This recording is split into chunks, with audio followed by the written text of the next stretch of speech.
Hi friends, welcome back to our channel. ఈరోజు మిల్లెట్స్తో ఇడ్లీ ఇంకా దోశ ఎలా చేయాలో చూపిస్తాను. ప్రాసెస్ చూద్దాము. 2 గ్లాసుల సజ్జలు తీసుకుంటున్నాను. మీరు ఏ మిల్లెట్స్ అయినా తీసుకోవచ్చు.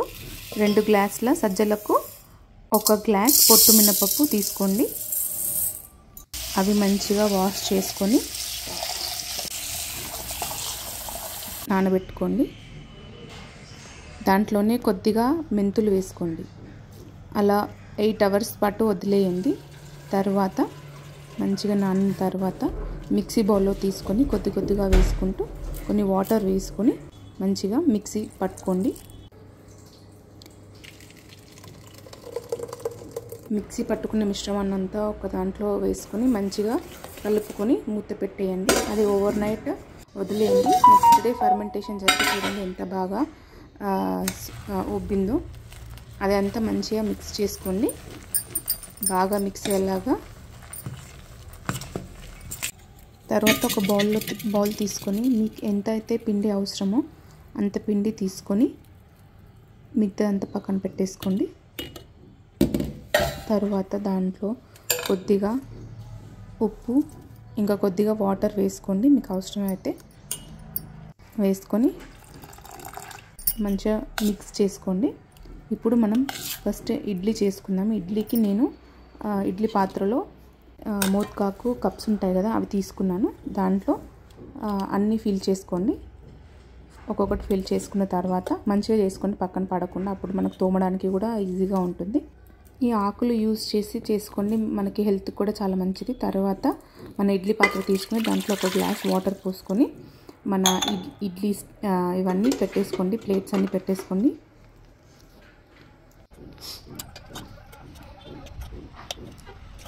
మిగతా ప్లేట్స్లో కూడా ఫిల్ చేసుకొని అన్నీ పెట్టేసుకొని మూత పెట్టేసేయండి.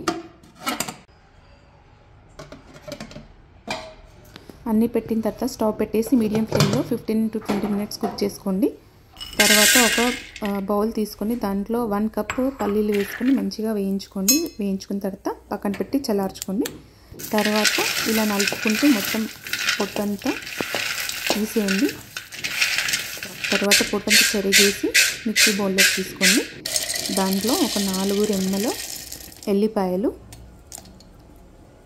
4 పచ్చిమిరపకాయలు, కొద్దిగా సాల్ట్, కావాలంటే జీలకర్ర కూడా వేసుకొని మంచిగా కొన్ని వాటర్ వేసుకొని మిక్సీ పట్టుకొని బౌల్లో తీసుకోండి. ఇప్పుడు తాలింపు కోసం ఒక కడాయిలో కొంచెం ఆయిల్, జీలకర్ర, ఆవాలు, ఎండుమిర్చి, కరివేపాకు, కొంచెం ఇంగువ అన్నీ కలిపి పోపు వేసుకొని ఆ పోపు దాంట్లో కలిపండి. అంతే.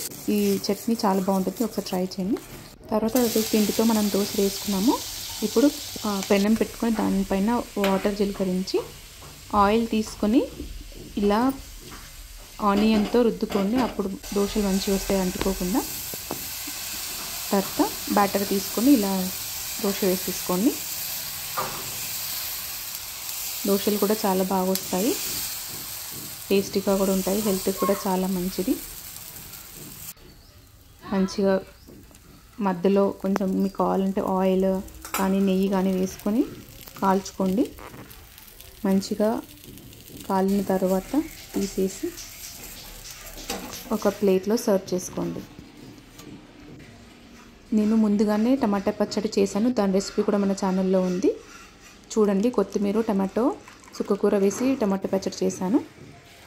ఇలా మన చట్నీతో తినేయండి, చాలా బాగుంటుంది.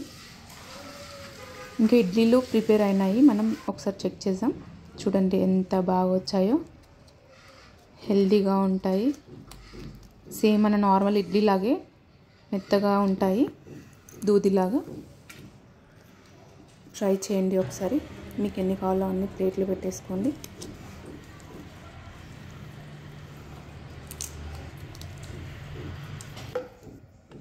నేను ఇక్కడ నెయ్యి వేసుకుంటున్నాను. ఇంకా దాంతోపాటు ఇంట్లో ఉన్న పొడి కూడా వేసుకుంటున్నాను. మీ ఇష్టం. మన నార్మల్ చట్నీతో అయినా, ఇప్పుడు నేను చేసిన చట్నీతో అయినా బాగుంటుంది. ఒకసారి ట్రై చేసి చూడండి. ట్రై చేసి నాకు కమెంట్ చేయండి. మా ఛానల్ని లైక్, షేర్ అండ్ సబ్స్క్రైబ్ చేసుకోండి. Bye friends.